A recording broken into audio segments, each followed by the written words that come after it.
Bonjour à tous, je vous espère en pleine forme pour cette sélection 100% PGN du 21 avril. Un joli programme pour nos amis galopeurs. Réunion 1 du côté de Fontainebleau, Quintet Plus, 15h15, c'est la course 3, attention, c'est le prix de la forêt de Fontainebleau. Et puis en réunion 4 du côté du Lion d'Angers, on aura une réunion mixte, plat, obstacle, donc steeplechase cross country, du très beau spectacle qui nous attend au Lion d'Angers en ce lundi de Pâques. Dans cette vidéo, je vais vous proposer donc ma sélection pour Fontainebleau, le Quintet Plus et le prix de la forêt de Fontainebleau, je le disais. J'ai quelques certitudes dans cette épreuve, des bonnes bases à vous communiquer, et puis des chances régulières intéressantes. Et j'aurai un dans les jumelles avec des chevaux à vous faire suivre du côté de Fontainebleau. Donc on démarre par la sélection, et puis on aura un petit dans les jumelles en fin d'émission.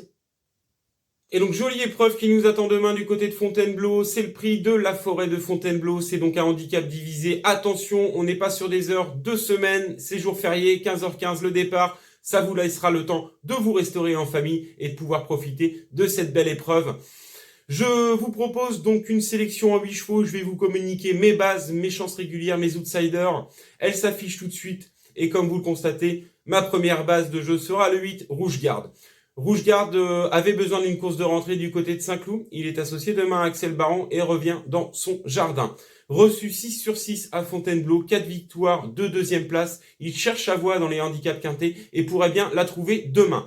En deuxième position et deuxième base, le numéro 2, Galore. Aptitude avérée au tracé de Fontainebleau, deuxième d'un quintet ici même avec une corde 14. Il vient de bien se comporter à Nantes, prenant une bonne deuxième place derrière Braise Eagle. C'est un élève de Joël Boinard qui est en 41, 42 de valeur. Donc sur la foi de cette performance et du fait qu'il a l'aptitude au tracé de Fontainebleau, il a une chance des plus régulières à défendre demain dans cette épreuve. En troisième position, le 15, Aversa.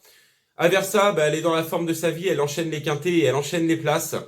L'entraînement de Nicolas Collery également est en forme. On peut pas aller contre la forme générale de l'équipe. On est obligé de la garder dans une sélection. En quatrième position, ce sera mon petit coup de poker, le 11, Lépard. Lépard, l'avant-dernière fois, c'était bien sur ce tracé. Il s'est, on va dire, promené. Dans une épreuve moindre, certainement, mais il a une attitude avérée au tracé de Fontainebleau, associé à Delphine Santiago. À l'issue d'un parcours favorable, peut venir jouer les troubles faits. En cinquième position, le 13, Contentious Soul. Lui, il a tout simplement la qualité d'une épreuve comme celle-ci. Il vient de faire une bonne course de rentrée du côté de Saint-Cloud. Il était bon sixième. C'est le deuxième atout de Paul de Chevigny. Il est associé à Alexis Pouchin. C'est la Kazakh Corbani. On est obligé de le garder dans une sélection. En sixième position, je vais mettre le numéro 3, Grey Tornado. Très bonne fin de course. Bon deuxième sur la PSF Cantilienne. Il a pour lui de découvrir Fontainebleau demain. N'a jamais couru sur ce tracé. Mais au regard de sa récente bonne fin de course, il fait partie des chances tout à fait régulières dans cette épreuve. Je ne l'ai pas mis, je dirais, plus haut dans ma sélection du fait qu'il découvre le tracé de Fontainebleau. J'attends de voir quand même sa performance demain sur l'hippodrome de la Sole. En septième position, le 16, Septimus. Septimus fait une rentrée, mais Septimus a des perfs à Fontainebleau. Il affronte demain ses aînés, mais c'est un cheval perfectible. Et je pense qu'il peut bien faire dans cette épreuve en cas de défaillance de certains chevaux en vue. Et puis je terminerai donc par le 12, No Limit Dream, monté par Maxime Guyon, c'est l'entraînement de Gérald Mossé, bon deuxième d'un quintet récemment. Confirmation attendue, mais affronte un lot qui me paraît un petit peu plus relevé que la dernière fois. Donc j'attends de voir ce que ça va donner demain dans cette épreuve, mais l'écarter d'une sélection serait prendre un risque malgré tout. Donc voilà pour ma sélection demain dans le quintet de Fontainebleau, c'est le prix de la forêt de Fontainebleau. Départ, n'oubliez pas, c'est 15h15. Dans les jumelles, donc, aujourd'hui, plusieurs repérés à vous faire suivre du côté de Fontainebleau. On démarre par la quatrième épreuve, c'est le prix de Bourron-Marlotte. Dans cette course, je vous conseille de suivre le numéro 2 d'Aringa. Bonne deuxième sur ce parcours récemment. Elle a donné une superbe réplique à Guy Gley, que je vous indiquais d'ailleurs à la gagne ce jour. Elle a été lutteuse jusqu'au poteau, n'échouant que d'une tête.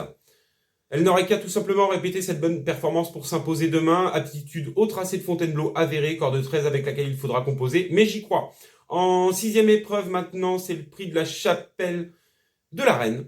Prix de la Chapelle la Reine, donc dans cette course, j'ai deux repérés à vous faire suivre. Le 6, Pingo.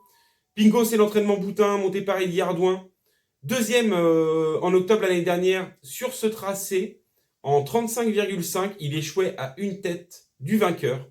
Là, il est engagé dans ce handicap en 34,5, petite corde.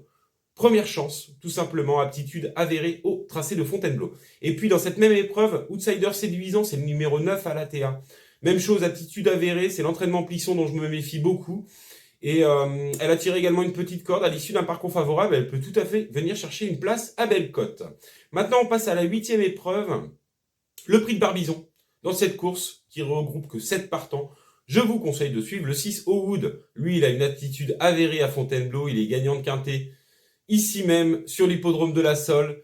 Il vient de faire une course de rentrée sur ce parcours. Bon 6e, c'était bien allongé pour finir. Confirmation attendue. Donc voilà pour le Dans les jumelles du 21 avril. Ne me reste plus qu'à vous souhaiter bon jeu, un bon week-end de Pâques en famille. Et je vous dis à très vite pour une prochaine sélection.